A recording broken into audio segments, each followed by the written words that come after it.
Good afternoon. It is Jessica and Mark's wedding day. Well, it was like in 2018 apparently, but we're talking about it right now. So let's go ahead and buckle up, shall we? Jessica starts us off by saying, "It's my wedding day." Okay. And she couldn't be happier. She found a love like she's never known, like she's always wanted. And here they are, right? She rolls up and she gets out the little car and she's walking in and um they're like really playing up. Jessica is saying all the right things, right? And she's saying them in that voice that absolutely means she's 100% insincere. Great. Mark, on the other hand, also starts his conversation in today's world with "It's my wedding day," which makes me wonder if they had them say that as part of the interview, like, that's your guide into the conversation we're about to have, because I don't recall the other people saying "It's my wedding day" specifically, but I felt when Jessica said it, I was like, that's a weird way to describe today, because I think she knows what's about to happen. So I was kind of like, that's interesting. It's not really her wedding day if she doesn't plan on getting married. It's the day she's going to dress up in a dress, in a wedding dress, and she's going to crush somebody's heart. But other than that, I'm not particularly sold on the idea that it is her wedding day. And so I was like, okay, Netflix, I might see you there. But Mark he is in love. And he's been in love since when, Mark? Since he first heard her voice. He says that since the first time I heard her voice and she said, "Hey." And I'm like, what? Because look, I don't know. Is love blind? Maybe, but is she deaf? No. And if I heard that voice, even if it was attached to the most amazing person, one, I would have a hard time taking them seriously because it feels put on. But number two, it would be one of those things I'd have to have a real conversation with myself. Am I able to get over the fact that that's the voice? Can I love somebody when I have to hear that day in and day out? Like if that was their real voice? I don't know. I don't know. Back to Jessica. She's getting dressed, getting her makeup done. I don't really like what they wind up doing with her hair. It's an updo, but still. But she says she's more ready than ever. More ready for what, I guess, would be the question. Again, I definitely feel like, so maybe this is, I'm going to back this up. My opinion on Jessica and Mark is this. I don't think that Jessica ever saw Mark as a true possibility. I think that Mark made her feel good because he wanted her so bad. And she seems like somebody who might be a bit insecure, just saying. These edits make her seem that way. She sells herself as a secure woman who is accomplished, but she behaves more like a teenage girl who is still trying to validate herself through relationships, right? So in that dynamic, she really wanted Barnett, but that rejection would equal no self-worth. So she went back to Mark, whose adoration equaled increased self-worth. So I believe from the very beginning, she was with Mark because he made her feel good. And as long as she had him as an option, she wouldn't look like a fool on TV. Girl, you played that one wrong. You would have been better off just not getting engaged and ending the experiment at the pod. Just saying. But anyway, when she starts talking about how she's more ready than ever and she's getting her makeup done, they kind of bring us to a montage of all the things, the ups and the downs, and right. And there's two particular scenes in this montage. One is when they are, I believe, still in Mexico on like a picnic. It's been a bumpy ride, because Jessica is like all about Barnett and actively trying to catch him, and Mark is along for the ride. And these are like the times around this time is when like they got into that fight where she just was like gaslighting him and she was really drunk and it was just gross. But he takes her on a picnic and there's this time where like I don't know, he says something about like, I feel like we've been more ourselves than ever and we're more connected than ever. And she's like, right, yeah, yeah, right. And they lean in and he kisses her and then he hugs her. And she's making a face that is like, I'm so over this bullshit. Like, how long do I have to deal with it? And I swear, I don't know if they got paid. I know that they're like, that Netflix paid for the weddings or 9 weddings and, you know, the vacation clearly, but I don't know. Like, it confuses me because if you're not just hanging on for a paycheck, are you just hanging on to like get more shots at Barnett? I don't know, because she looks in that moment so like, oh, get me out of here. This dude's ridiculous, right? The vibe I get, just saying. There's another part in the montage where after more of Jessica acting like a damn fool, Mark is bending over backwards. He is doing a full backbend, trying to get her to be more receptive and come around. And he sets up a romantic date, but in 2 separate rooms, you know, to recreate that pod-like sitch. And she's in the room and she's like, with her wine glass, you embody everything I ever wanted. What? At this point, she's playing it up for the camera, and she's definitely, there's a role being played because she's already told us that he's not what she wanted, that she wanted older than her and more financially stable and taller and more like an athlete because that's what I date. Come on. So I'm starting to really feel bad because I feel like what's happening is there's a couple of times where you see she kind of pushes Mark and he's tolerant and he's never ugly, but I feel like she reels him back in. When she starts to feel like he might leave her on TV, she reels him back in. And she's feeding him all the things he needs to hear to keep him on the hook so that she won't look like the fool, so that she won't be the one getting dumped. And I just think it's gross. We're back in the hotel after our montage, and I'm probably going to say his name wrong. I believe his friend's name is Bardia. It's Bardia. Bardia is like talking to him. You know, Mark, I admire that despite the evidence to the contrary, that she's just not into you, you're still here. That's not actually what he says. What he says is, I have a tendency to remove myself from situations where I'm not really sure how it's going to go, but you've pressed forward and I admire that about you. Okay. So that's what his friend is saying. And then he says to Mark, he asks this question, and I want to shake him because it's stupid. I know that that's a mean word, but it's true. He goes, well, Mark, what are you hoping for? It's his freaking wedding day. Does anybody have to ask what Mark is hoping for? He's hoping for an I do. I'm just saying. And then Mark is like, I'm hoping for an I do. Imagine that.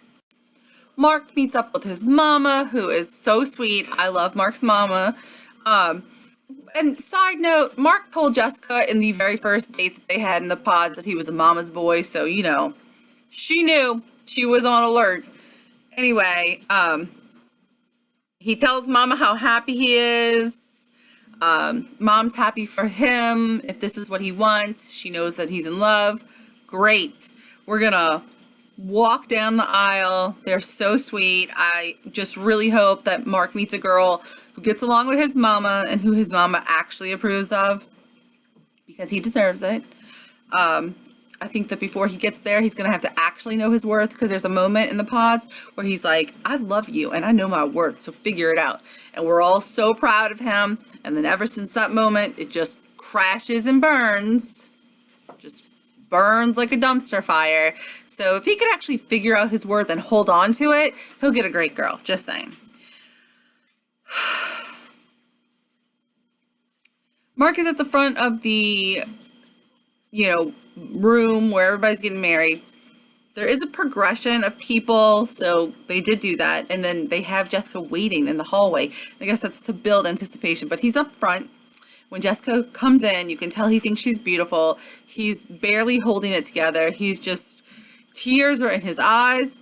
give it a minute. He'll be crying, but tears in his eyes. He's so overwhelmed by this moment, by his wife or his future, hopefully, wife coming down the aisle.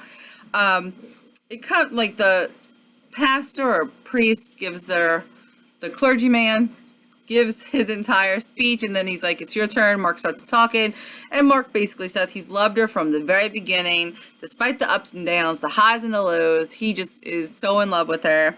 And then he's like, so do you take this woman? Mark is looking at her passionately, and of course he does. Of course he does. And so he says, I do. We turn to Jessica, who I'm pretty sure now, in retrospect, did not do any kind of like speech, which is interesting. And she's asked if she does take this man child, 10 years younger than her. And she says, I cannot. She's using the voice while she breaks up with him in front of everybody. And it really does feel like a breakup, because she's like, you'll always have a place in my heart, and I love you. I do. I'm so proud of us. But you'll always have a special place in my heart.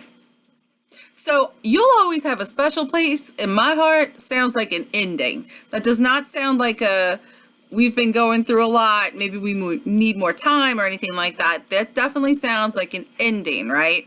So I'm pretty sure that Mark didn't just not get married, he also got broken up with right there in front of everybody. Jessica leaves, Mark is heartbroken, Mom is holding him. It's a sad, sad, sad scene. And all I can think, and I think that I mentioned this, all I can think is this.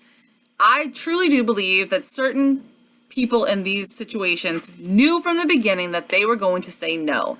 And I feel like they should have told those people beforehand. Especially okay, Mark is such an emotional guy, and seeing those doors open and his future wife in her dress walk in to the room is such a moment of this overwhelming joy and love that he's feeling, and it's not real, and it's not about to be a wedding. And I feel like almost in a way she stole that from his actual wedding, if that makes any kind of sense, right?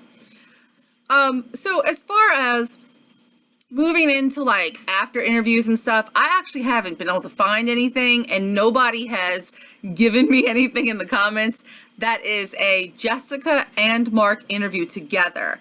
So I've seen an Amber and Barnett interview together. I've seen a Cameron and Lauren interview together. And I've seen a Giannina and Damien interview together, which leads me to believe they might still be dating. We'll talk about that later. But I haven't seen anything with Mark and Jessica. I have seen a lot of press with Mark and Lauren, just talking about their own independent journeys, but together. Mark is basically regurgitating again and again that in a Tinder society where we're so conditioned to swipe right or left, that this experiment was groundbreaking and that it was supposed to remove all of that, and it really did. When asked if he regrets anything or how he feels about the turnout of things, he is saying basically, I don't regret anything. I was living my truth. We were tasked to go in there and be as open as possible, and that's what I did. And obviously it hurts, but you grow, you move on. So that's great. That's a good outlook. I want to say that this filmed in 2018, and so he's had a year to kind of come to terms with how it all wound up, right? I am interested to find out. I'm hoping that they filmed the reunion recently, after the couples got to see the shows, because I want that for Amber and Barnett. I want that for the confrontation with Jessica. Now, they also do say, hey, Mark, in one of the interviews, hey, Mark, what about that wine scene where your girl shared wine with her dog? And Mark is like, look, in that moment, I was just being drilled with questions. She was just firing off questions. I was very in the moment. Yeah, he's taking a quiz and trying to get them all right. And if you remember, it was a lot of math. She was giving him a lot of math questions, so he's 100% focused on the quiz. And he said, I guess at the corner of my eye, I did see it happen, but I'm trying to stay here and be serious in this conversation. And he's like, honestly, I forgot it happened until I saw it back on the show. And he's like, I'm not going to comment on whether or not, that's a good or bad thing. No, you should comment. It's okay. You've had a year to get over this chick. You should be like, that trash ball gave her dog wine. And I was shocked and horrified. You know who's shocked and horrified and not trying to sidestep the fact that she's icked out by it? My girl Lauren. Because in Lauren's little conversation, like her interview, we're going to get it more into later, but she does say that is burned in her mind. And I love it because if you guys watched the video where I was like, I want to know what Lauren has to say. Girl couldn't even think about sharing a toothbrush with Cameron. And she's watching her friend. I don't really know if they're friends because Lauren's face a couple times is like, this girl is a problem. Right? But watching her friend share wine with her dog. And let's talk about sharing wine with her dog. Jessica gave an interview to E! Entertainment Weekly or Tonight or whatever. What is that? Let's see. Let's find out because I have it right here. Entertainment Weekly. And she said, I definitely have never done that before. I won't do it again. I love my dog more than anything, and that was not something I would ever recommend anyone do. I think that was just really uncomfortable. I don't even remember doing that because you were drunk. That's why you don't remember it, FYI, because you were drunk. I don't know why I did that, but it was definitely unnecessary for sure. Unnecessary? It was unnecessary? Girl, no. It was wrong. It was bad judgment. It was disgusting. It was so much more than unnecessary. And you did it because you were drunk. And I'm sorry. I have a okay, I'm not saying I've never drank before. I've gotten my drink on. Know what I've never done? Feed it to my kid or my dog. Just not something I've done. You don't do it. A little bit of tipsy alcohol doesn't make you share a glass with your dog unless it's something you're comfortable doing. I guarantee. I used to know a girl. I'm so used to just giving details. I was about to say her name. I used to know a girl who came over with her dog, and one day we were like sitting outside, teenagers. The ice cream man came by and she bought a fudge pop, which is chocolate. I don't know if it's real chocolate, but it's chocolate flavored, right? So it's already bad. But she bought a fudge pop and she sat down on my sidewalk speaking to me. She had her little, it was a Cocker Spaniel with her, and she was eating the fudge pop and letting the dog lick it and eating it and letting the dog lick it and eating it. True story. I don't doubt at all that is Jessica, that she is sharing food and forks and cups with her dog. Just saying. Just saying. Also, Jessica posted a couple of pictures of her dog on Instagram recently and told this horrible story about how during production, her dog ate the very tiniest bit of a stick and had such a bad reaction, it had to have most of its intestines removed. She thought the dog was going to die, and how at the end of a long work and recording day, she would go and crawl into the ICU and curl up with her dog. And I don't know. Look, things happen. I have a lot of animals, a lot of them. I worked in rescue professionally for a while, and I've been in rescue for years on my own. So I have a lot of pets, and I know that things happen, but you are telling this story almost as if to get sympathy or to show that you love your dog, even though you treat it pretty trashy.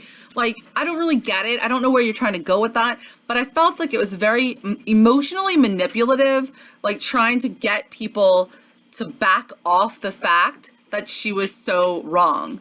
And I kind of wonder, like, I don't think this person who's going to use a story like that about her dog on Instagram and who's going to be like, oh, I don't even remember doing that as an excuse, all of that, and who's going to use the word unnecessary instead of straight up wrong for her behavior. I think we're going to see, and I will be surprised, and I'll be the first one to tell you I'm surprised, but I think we're going to see her stand by a lot of her actions. I think that during the